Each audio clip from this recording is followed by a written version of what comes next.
హరే కృష్ణ. అందరికీ నమస్కారం. తెలుగు లెస్స ఛానల్కి స్వాగతం. ఈరోజు వీడియోలో ఈ పద్యం శేషప్ప కవి గారు రాసిన నరసింహ శతకంలోంది. ఈ పద్యంలో ఆయన ఈ పద్యాలు రాసే ప్రజ్ఞ నాకు లేదు, కానీ నీ కటాక్షంతోనే రాస్తున్నా తండ్రి అని ఆ భగవంతుని వేడుకునే సందర్భంలోనిది. ఇప్పుడు ఆ పద్యాన్ని చదువుకుందాం.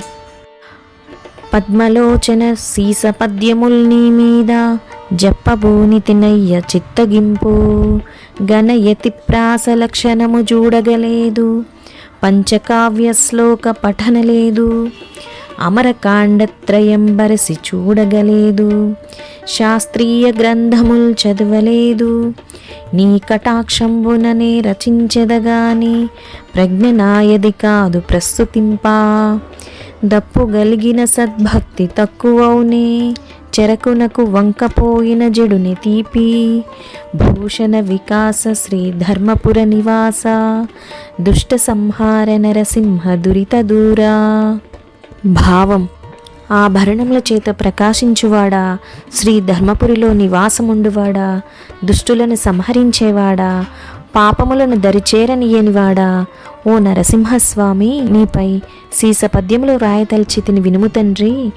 గణ ఎతి ప్రాస లక్షణములు నాకు తెలియవు.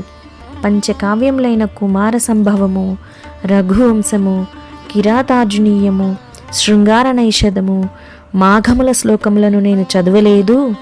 త్రికాండ అయిన అమరము నాకు తెలియదు. వ్యాకరణ తర్క వేదాంత శాస్త్రములు చదువుకొనలేదు. నీ కరుణా కటాక్ష వీక్షణము చేత మాత్రమే వ్రాయపూనుకుంటుని, నిన్ను ప్రస్తుతించే ప్రజ్ఞ నా వద్ద లేదు.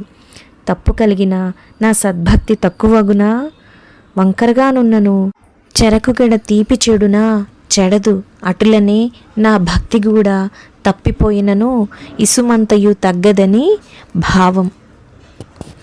ఈ వీడియో నచ్చిన వారు తప్పకుండా సబ్స్క్రైబ్ చేయండి, లైక్ చేయండి, షేర్ చేయండి, కామెంట్ చేయండి. ధన్యవాదాలు.